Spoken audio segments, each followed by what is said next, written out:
अरविंद केजरीवाल की रैली के अंदर अब बदलेगा हरियाणा। आप देख सकते हैं अरविंद केजरीवाल मंच पर पहुंच चुके हैं, उनके साथ हैं डॉक्टर अशोक तंवर और भी पार्टी के जो उम्दा नेता हैं वो भी यहाँ पहुंचे हैं। चलिए आपको दिखाते हैं, पूरी तस्वीरें दिखाते हैं। आप देख सकते हैं कि अरविंद केजरीवाल मौके पर पहुंच चुके हैं और सामने बैठे हुए हैं। आपको दिखा दें अशोक तंवर वहां मौके पर मौजूद है और डॉक्टर सुशील गुप्ता भी मंच के ऊपर मौजूद है। आप देख सकते हैं दोनों हाथ ऊपर उठाकर लोगों का अभिवादन स्वीकार कर रहे हैं अरविंद केजरीवाल। आप देख सकते हैं कड़ाके की गर्मी है और आप देख सकते हैं लोगों का हजूम।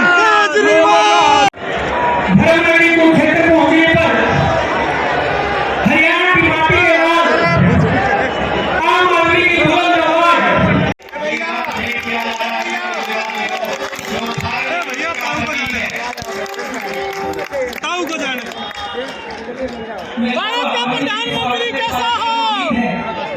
भारत का प्रधानमंत्री कैसा हो? भारत का प्रधानमंत्री कैसा हो? करेंगे और पूरे दिल से बोलेंगे भारत माता की, भारत माता की,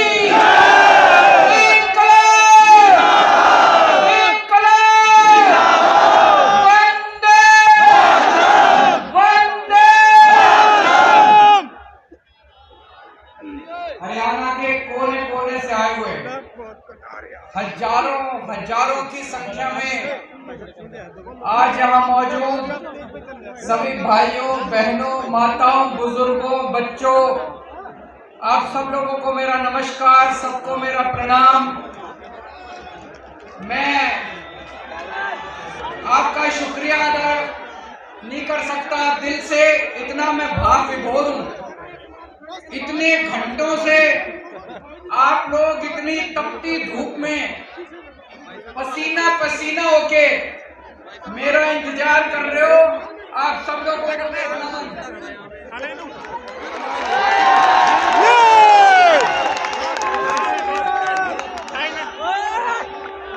और इतनी भारी संख्या में लोग आए हैं, जितने हजार लोग यहाँ मौजूद हैं, इससे दुगने बाहर सड़कों पे अभी आ रहे हैं। मैं अभी आ रहा था, कई लोग आ रहे हैं रास्ते में, कई लोग बाहर मौजूद हैं।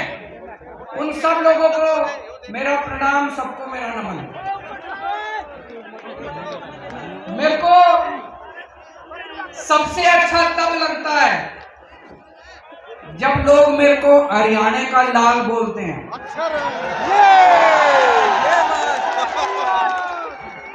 हरियाणा मेरी जन्मभूमि है और जन्मभूमि माँ के समान होती है। माँ का कर्जा आदमी 7 जन्म में भी नहीं चुका सकता। जन्मभूमि का कर्जा आदमी 7 जन्म में भी नहीं चुका सकता। आज मुझे बेहद खुशी है अपनी जन्मभूमि में, कुरुक्षेत्र की धर्म भूमि में आज यहाँ पे आपके बीच में आके सबसे पहले अभी बता रहे थे कि कल तूफान आया था, ये शुभ संकेत है। कह रहे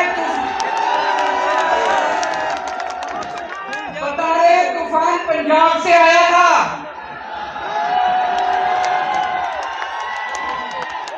बता रहे तूफान दिल्ली से आया था, तो हरियाणा में तूफान आने वाला है और बड़ा तूफान आने वाला है। और जब ऊपर वाला अपनी झाड़ू चलाता है तो तूफान ही आता है। ऊपर वाले ने झाड़ू चलानी शुरू कर दी तो तूफान से घबराने की बात नहीं है, बड़ा शुभ लक्षण है कि कल तूफान आया था। सबसे पहले मैं हरियाणा के सारे किसानों को बधाई देना चाहता हूं, शुक्रिया अदा करना चाहता हूं। हरियाणा के और पंजाब के किसानों ने मिलके जिस तरह से इतनी अहंकारी सरकार को झुका दिया, 1 साल तक आंदोलन किया, 1 साल तक 36 बिरादरियों ने मिलके, सारे धर्म के लोगों ने मिलके सिंघू बॉर्डर पे जमे रहे। इनको लगता था इतनी बारिश आएगी, धूप थी, बारिश थी, ठंड थी, गर्मी थी, लेकिन किसान हटे नहीं। अंत पंत में सरकार को तीनों कानून वापस लेने पड़ेंगे।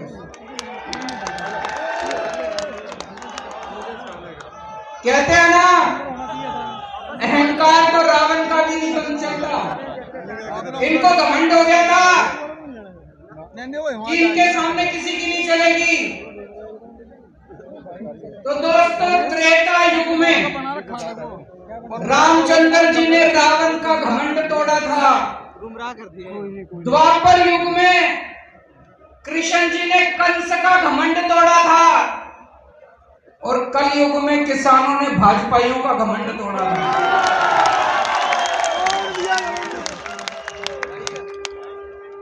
मैं सारे किसान भाइयों को बधाई देना चाहता हूं। दोस्तों, मेरे को राजनीति करनी नहीं आती, मेरे को पॉलिटिक्स करनी नहीं आती। मैं सीधा साधा छोरा हूं। मैंने काम करना आवे, मेरे से कितना ही काम करा लो। दिल्ली में हमने स्कूल ठीक कर दिया, सरकारी स्कूल। सुना आप लोगों ने दिल्ली के स्कूल शानदार हो गए? किस किस ने सुना है? हाथ खड़े करके बताओ। दिल्ली में सरकारी स्कूलों में गरीबों के बच्चे पढ़ते हैं। गरीबों के बच्चे सरकारी स्कूलों में पढ़ते हैं। पहले दिल्ली के सरकारी स्कूलों का बहुत बुरा हाल था, जैसे हरियाणा के स्कूलों का बुरा हाल है। हरियाणा में भी सरकारी स्कूलों का बुरा हाल है, मैं देख के आया था। दिल्ली में भी सरकारी स्कूलों का बहुत बुरा हाल था। हमने पिछले कुछ सालों में, 7 सालों में दिल्ली के सरकारी स्कूल इतने शानदार कर दिए। आप कहोगे केजरीवाल अपनी बड़ाई खुद ही कर रहा है। इस बार हमारे सरकारी स्कूलों के नतीजे 99.7% नतीजे आए हैं। 99.7%। इतिहास में 70 साल के भारत के इतिहास में सरकारी स्कूलों के नतीजे ऐसे नहीं। और भाई साहब, इस साल 4 लाख बच्चों ने प्राइवेट स्कूलों से नाम कटा के सरकारी स्कूलों में भर्ती कराए। अपने बड़े बड़े, अब अमीर लोग भी अपने बच्चों को सरकारी स्कूलों में भेज रहे हैं। बड़ी बात है भाई साहब, है कि नहीं है? अभी 2 साल पहले अमेरिका के राष्ट्रपति, अमेरिका तो दुनिया का सबसे बड़ा देश है, सबसे शक्तिशाली, अमेरिका के राष्ट्रपति इंडिया आए थे। जब वो इंडिया आए तो उनकी पत्नी भी उनके साथ आई थी। पत्नी का नाम है मिलेनिया ट्रंप। ट्रंप साहब आए थे ना 2 साल पहले अपने भारत मोदी जी से मिलने। तो जब उनकी पत्नी भी उनके साथ आई तो उनकी पत्नी मोदी जी को बोली, मैंने केजरीवाल के स्कूलों के बारे में बहुत सुना है, मैं उसका स्कूल देखना चाहती हूँ। मोदी जी ने बहुत समझाया, बहन मान जा, केजरीवाल के स्कूल में ना जा, मैं अपने स्कूल दिखा दूंगा, मैं बीजेपी वालों के स्कूल दिखा दूंगा, मैं प्राइवेट स्कूल। बोली ना, मैं तो केजरीवाल के स्कूल देखूंगा। माननी नहीं वो माननी नहीं मोदी जी की बात। वो हमारे स्कूल देखने आई। बड़ी बात होगी भाई साहब, अमेरिका के राष्ट्रपति की पत्नी केजरीवाल के स्कूल देखने आई। कुछ तो कर ही रखा होगा हमने, कुछ तो कर ही रखा होगा हमने। मैं पूछना चाहता हूँ, ये हरियाणा के खट्टर साहब के स्कूल कौन देखने आया? कोई देखने आया? तो श्रीलंका वाला ही आ गया देखने? कोई चलो बाहर वाले छोड़ो, कोई अपने देश का ही कोई देखने आया उनके स्कूल? अगर कुछ करोगे तभी तो कोई देखने आएगा तुम्हारे स्कूल। दोस्तों, आज हमारे स्कूलों से निकल के बच्चे बड़े बड़े इंजीनियर बन रहे हैं, गरीबों के बच्चे। जैसे मैं आपको उदाहरण देता हूं, शुभम एक लड़का है, दिल्ली में उत्तम नगर में रहता है। उसके पिताजी चौकीदारी का काम करते हैं, चौकीदार, किसी कंपनी में चौकीदारी का काम करते हैं।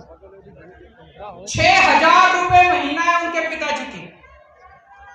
वो सरकारी स्कूल में पढ़ता है, उसके पिताजी के पास इतने भी पैसे नहीं है कि किताबें खरीद दे, ड्रेस खरीद दे, सारा कुछ उसको स्कूल से फ्री में मिलता है।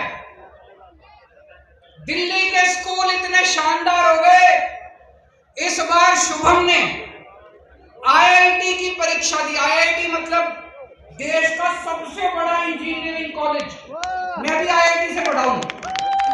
देश का सबसे बड़ा इंजीनियरिंग कॉलेज, लाखों बच्चे बैठते हैं उसमें। शुभम का पूरे देश में 215 नंबर पे रैंक आया और उसको आईआईटी के अंदर कंप्यूटर इंजीनियरिंग के अंदर दाखिला मिला। ये छोटी बात नहीं है भाई साहब। और अकेला एक शुभम नहीं है, इस बार दिल्ली के सरकारी स्कूलों के 400 बच्चों का बड़े बड़े इंजीनियरिंग कॉलेज में दाखिला हुआ। बड़े बड़े इंजीनियर, हमारे दिल्ली के अब गरीबों के बच्चे इंजीनियर बन रहे हैं, डॉक्टर बन रहे हैं। एक और बच्चा है कुशाल गर्ग, शास्त्री पार्क में रहता है,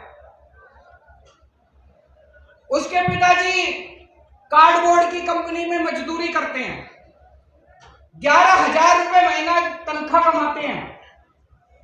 उनके बेटे का एडमिशन इस बार ऑल इंडिया मेडिकल कॉलेज में हुआ है, देश का सबसे बड़ा। ऑल इंडिया मेडिकल तो सबसे बड़ा है, ऑल इंडिया मेडिकल में उसके बच्चे का एडमिशन हुआ है। मैं इनसे बात कर रहा था, बोले जी आज से 5 साल पहले जो सरकारी स्कूलों की हालत थी, अगर वैसी हालत रहती हमारे बच्चे भी बड़े होकर मजदूरी करते। ये तो बोले केजरीवाल जी आपका धन्यवाद जो आपने स्कूल इतने शानदार कर दिए। मैं ये कहना चाहता हूं कि अगर गरीबों के बच्चे भी इंटेलिजेंट होते हैं, गरीबों के बच्चे कमजोर नहीं होते। ये तो माँ बाप के पास साधन नहीं होते, सरकारें कुछ करती नहीं है, इसलिए गरीब का बच्चा बड़ा होकर गरीब रह जाता है। आज दिल्ली के अंदर आप सोच के देखो कितने ऐसे शुभम होंगे, कितने ऐसे कुशाल गर्ग होंगे। लाखों बच्चे दिल्ली के स्कूलों में 18 लाख बच्चे पढ़ते हैं। इन 18 लाख बच्चों का भविष्य पहले अंधकार में था। ऐसे ही लाखों बच्चों का भविष्य हरियाणा के अंदर अंधकार में है। हरियाणा के अंदर भी स्कूलों का बुरा हाल है। एक मौका दे दो, हरियाणा के सारे सरकारी स्कूल बदल के दिखा देंगे। एक मौका दे दो। दिल्ली में करके आया हूं, हवा में बात नहीं कर रहा, दिल्ली में करके आया हूं। हरियाणा के भी सारे स्कूल बदल दूंगा, गरीबों के बच्चों को अच्छा भविष्य मिलना चालू होगा। गरीबों के बच्चे भी डॉक्टर बनेंगे, इंजीनियर बनेंगे, वकील बनेंगे। और ये जितने प्राइवेट स्कूल वाले हैं सारे खराब नहीं है, लेकिन कई प्राइवेट स्कूल वालों ने गुंडागर्दी मचा रखी है। मचा रखी है कि नहीं मचा रखी? जब मर्जी फीस बढ़ा देते हैं, कभी कहेंगे development charge, picnic charge, library charge, फलाना चार्ज, दिन का चार्ज।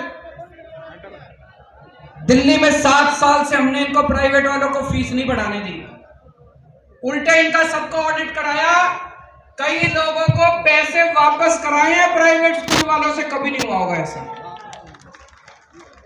तो आज इतने सारे लोग हैं, मैं आपसे पूछना चाहता हूं, कौन कौन अपने बच्चों को इंजीनियर बनाना चाहता है? सब मिलाएगा जी। कौन कौन अपने बच्चों को डॉक्टर बनाना चाहता है? कौन कौन अपने बच्चों को वकील बनाना चाहता है? सारे जन हमारे साथ आ जाओ। और जो जो लोग अपने बच्चों को गुंडा बनाना चाहते हैं हाथ खड़े करो। जो जो अपने बच्चों को दंगई बनाना चाहते हैं, गुंडे बनाना चाहते हैं, बलात्कारी बनाना चाहते हैं, उनके साथ चले जाओ। उनकी पार्टी, सारे इनकी पार्टी में लुच्चे, लफंगे, दंगई, बलात्कारी सारे भरे पड़े हैं इनकी पार्टी के अंदर। सुबह से शाम तक गुंडागर्दी करते घूमते हैं। या तो ये खुद गुंडागर्दी करते हैं, नहीं तो देश में पता चल जाए कहीं गुंडागर्दी हो गई, उनका जाके सम्मान करते हैं, गुंडों का सम्मान करते हैं, दंगा करने वालों का सम्मान करते हैं। अभी थोड़े दिन पहले कुछ गुंडों ने मेरे घर पे हमला कर दिया। आपने पढ़ा होगा, अखबारों में, टीवी में देखा होगा। कुछ गुंडों ने हमला कर दिया, इन्होंने उन सारे गुंडों का अगले दिन सम्मान करा। ऐसे देश आगे बढ़ेगा। किसानों के ऊपर इनके आदमियों ने गाड़ी चढ़ा दी उत्तर प्रदेश के अंदर। इनकी पूरी की पूरी पार्टी ने बड़े बड़े वकील खड़े कर दिए उसको बचाने के लिए, जिसने किसानों के ऊपर गाड़ी चढ़ाई थी। देश में कहीं देश में कहीं बलात्कार हो जाए इनकी पार्टी पहुंच जाती है बलात्कारियों का सम्मान करने के लिए, शोभा यात्रा निकालने के लिए। आप क्या सुनते हो इनके बारे में? यही सुनते हो इन्होंने यहाँ दंगा कर दिया, या मारपीट कर दी, या गुंडई कर दिया। और आम आदमी पार्टी के बारे में क्या सुनते हो? यहाँ पे इन्होंने स्कूल बना दिए, यहाँ अस्पताल बना दिए, यहाँ बिजली ठीक कर दी, यहाँ पानी ठीक कर दिया, यहाँ सड़कें ठीक। आम आदमी पार्टी शरीफों की पार्टी है। आम आदमी पार्टी देशभक्तों की पार्टी है। आम आदमी पार्टी ईमानदार लोगों की पार्टी है। हम देश की सोचते हैं, हम इनकी तरह गुंडागर्दी नहीं करते।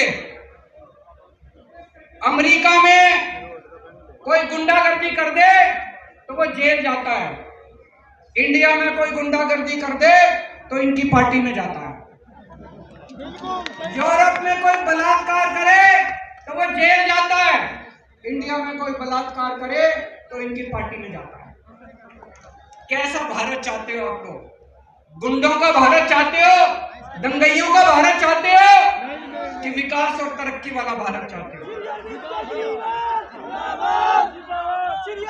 मैं आप लोगों से पूछना चाहता हूं, पिछले 7 साल हो गए खट्टर साहब को सरकार, 7 साल से खट्टर साहब की सरकार है। खट्टर साहब ने कितनी नौकरियां दी आप लोगों को? हरियाणा के बच्चों को कितनी नौकरियां दी खट्टर साहब ने? मैंने दिल्ली में पिछले 7 साल में 12 लाख नौकरियां दी है, 12 लाख बच्चों को नौकरियां दी। मैंने 12 लाख बच्चों को नौकरी दी, और मैं हवा में नहीं बात कर रहा, वेबसाइट पे पूरा डेटा पड़ा।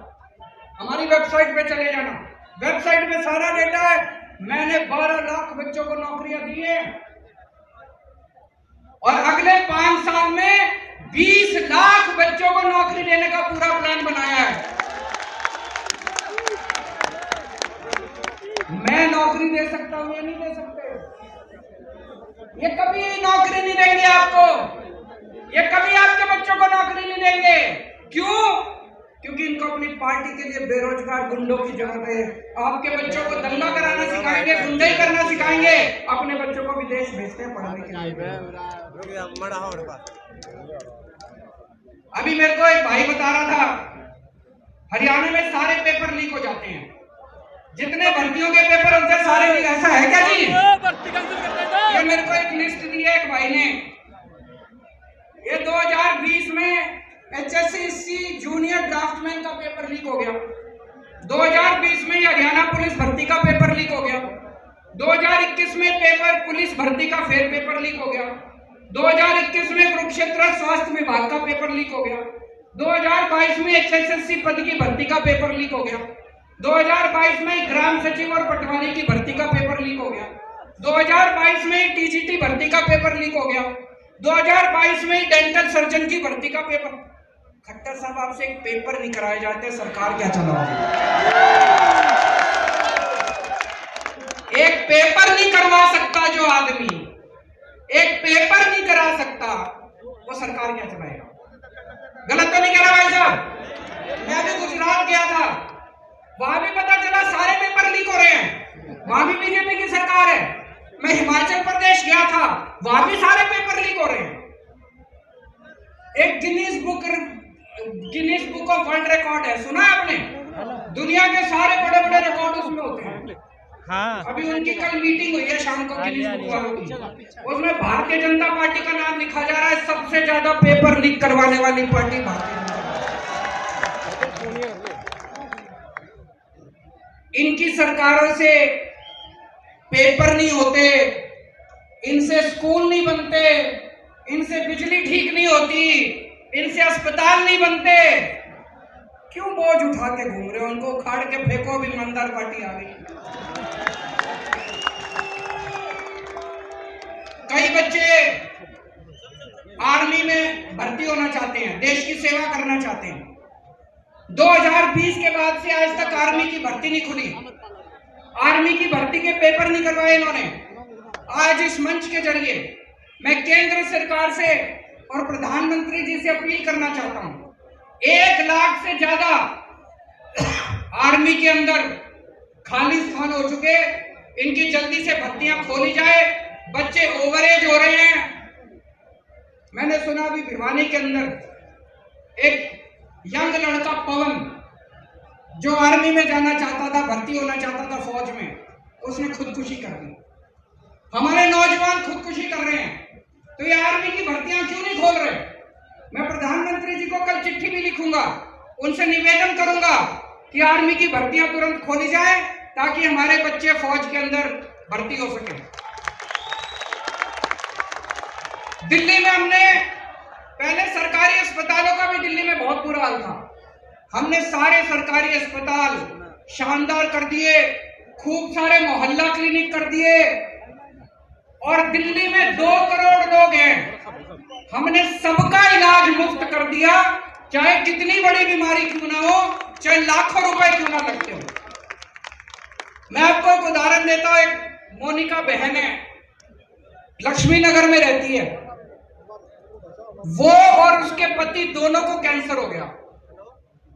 एक कमरे के घर में रहते हैं, बहुत गरीब लोग हैं। उसका पति दूध बेच के सवेरे सवेरे घर घर में जाके दूध बेच के कमाया करता था, उसकी वो भी कमाई बंद हो गई, दोनों को कैंसर हो गया। भाई साहब, अगर कैंसर जैसी बीमारी हो जाए तो जमीन बेचनी पड़ जाती है, आदमी लुट जाता है, गहने बेचने पड़ जाते हैं बीवी के। इन दोनों को ऊपर वाले का शुक्र था, दिल्ली में आम आदमी पार्टी की सरकार थी, ये LNJP हॉस्पिटल में गए, शानदार हॉस्पिटल, सारा इलाज इनका मुफ्त हो गया, दोनों ठीक हो गए और अब दोनों ठीक होकर अपना काम कर रहे हैं। दोस्तों, ऐसे करोड़ों करोड़ों लोग जिनके बच्चे सरकारी स्कूलों में पढ़ रहे हैं, जिनका इलाज सरकारी अस्पतालों में हो रहा है, इन लोगों की हमें दुआएं और उनके आशीर्वाद मिलते हैं, जिसकी वजह से आज आम आदमी पार्टी इतनी तरक्की कर रही है। दिल्ली में हमने बिजली 24 घंटे कर दी। पहले दिल्ली में बहुत जाए, हरियाणा में बिजली जाती है नहीं जाती? मेरे को पता चला खूब पावर कट लगते हैं। दिल्ली में 24 घंटे कर दी, हरियाणा में भी 24 घंटे बिजली चाहिए नहीं चाहिए? दिल्ली में केवल 24 घंटे बिजली नहीं करी, फ्री बिजली भी कर दी। फ्री बिजली चाहिए नहीं चाहिए? एक बार हाथ खड़े करके बताओ, फ्री बिजली चाहिए? फ्री बिजली चाहिए तो सरकार बदलनी पड़ेगी, या खट्टर तो फ्री बिजली के साथ तो नहीं करेंगे फ्री बिजली। अभी हमें पता चला पंजाब में हमारा एक मंत्री अफसरों से पैसे मांग रहा था, हमारा हेल्थ मिनिस्टर पंजाब का अफसरों से पैसे मांग रहा था। मीडिया को नहीं पता था, विपक्षी दलों को भी नहीं पता था। कोई और पार्टी होती तो क्या करती? उसको कहती थोड़ा बहुत पार्टी फंड में भी जमा करा, सारा खुद मत खा, यही कहते हैं। कोई और मुख्यमंत्री होता तो क्या करता? कहता आधा मेरे को दे, आधा खुद रख। आम आदमी पार्टी ऐसी नहीं है, हमने उस मंत्री को बर्खास्त करके उसको सीधा जेल में कर दिया। दिल्ली में हमारा एक मंत्री, एक राशन वाले से मेरा मंत्री पैसे मांग रहा था, 2015 की बात है। मेरे पास ऑडियो रिकॉर्डिंग आई, किसी विपक्ष को नहीं पता था, किसी टीवी चैनल वाले को नहीं पता था। मैंने तुरंत अपने मंत्री को बर्खास्त करके उसको CBI को सौंप दिया। इसीलिए कहते हैं आम आदमी पार्टी कट्टर ईमानदार पार्टी है। कट्टर ईमानदार मतलब मेरा बेटा भी अगर कल को बदमाशी करेगा तो उसको बख्शूंगा नहीं, उसको छोड़ूंगा नहीं, किसी की भी बेईमानी बर्दाश्त नहीं करेंगे। इनकी पार्टियों में भ्रष्टाचारी नहीं बैठे क्या? इन लोगों की पार्टी में भ्रष्टाचारी नहीं बैठे? कितने भ्रष्टाचारी हैं? आज तक इन्होंने एक को भी निकाला हो भ्रष्टाचार में तो बता दो। आज तक इन्होंने एक को भी जेल भेजा हो, क्यों नहीं भेजते? पैसा ऊपर तक जाता है भाई साहब, पार्टी के अंदर भी पैसा ऊपर तक जाता है कि नहीं जाता है? दिल्ली तक जाता है इनका पैसा। हिम्मत नहीं है इनको निकालने की, केवल आम आदमी पार्टी है जो आज देश में एक ईमानदार सरकार दे सकती है। हमने दिल्ली में भ्रष्टाचार खत्म करा, पंजाब में भ्रष्टाचार खत्म करा, अब हरियाणा में भी भ्रष्टाचार खत्म करेंगे। यहां पे भी मेरे को बताया गया प्रॉपर्टी ID करते हैं, उसमें खूब पैसे चलते हैं कि नहीं चलते? नगर निगम का चुनाव आने वाला है, इस नगर निगम के चुनाव में आप अपनी ताकत दिखा दो, जैसे पंजाब के लोगों ने अपनी ताकत दिखाई थी, जैसे दिल्ली के लोगों ने ताकत दिखाई थी। इन सारी पार्टियों को उखाड़ फेंको, एक मौका दो, नगर निगम को भी साफ करेंगे झाड़ू से, सारा भ्रष्टाचार दूर करेंगे और उसके बाद 2024 में हरियाणा को भी पूरे को साफ करेंगे, भ्रष्टाचार दूर करेंगे। मेरे को कोई पत्रकार कह रहा था कि ये बीजेपी वाले खट्टर साहब को हटा रहे हैं, कोई दूसरा सीएम ला रहे हैं, ऐसा है क्या? सुना आप लोगों ने भी? कह रहे खट्टर साहब को हटा के दूसरा सीएम ला रहे हैं। क्यों? खट्टर साहब भ्रष्टाचारी हैं क्या? खट्टर साहब काम नहीं करते क्या?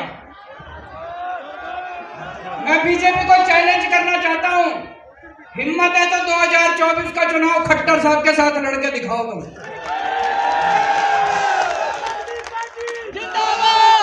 दोस्तों, हमारा तो एक ही मकसद है, हमारी जिंदगी का एक ही मकसद है, भारत को दुनिया का नंबर 1 देश बनाना। भारत दुनिया का नंबर 1 देश बन सकता है। भारत के लोगों में बहुत ताकत है, भारत के बच्चों में, युवाओं में बहुत ताकत है। मेरा मकसद है, कई मेरे से पूछते हैं पत्रकार, आप कौन सी पार्टी के साथ अलायंस करोगे? मेरे को यह अलायंस करना नहीं आता। मैं 130 करोड़ लोगों का अलायंस बनाऊंगा इस देश के। किसानों का अलायंस बनाएंगे, मजदूरों का अलायंस बनाएंगे, डॉक्टरों का अलायंस बनाएंगे, इंजीनियर का अलायंस बनाएंगे और इस देश के 130 करोड़ लोगों को मिलके भारत को दुनिया का नंबर 1 देश बनाएंगे। भारत माता की जय।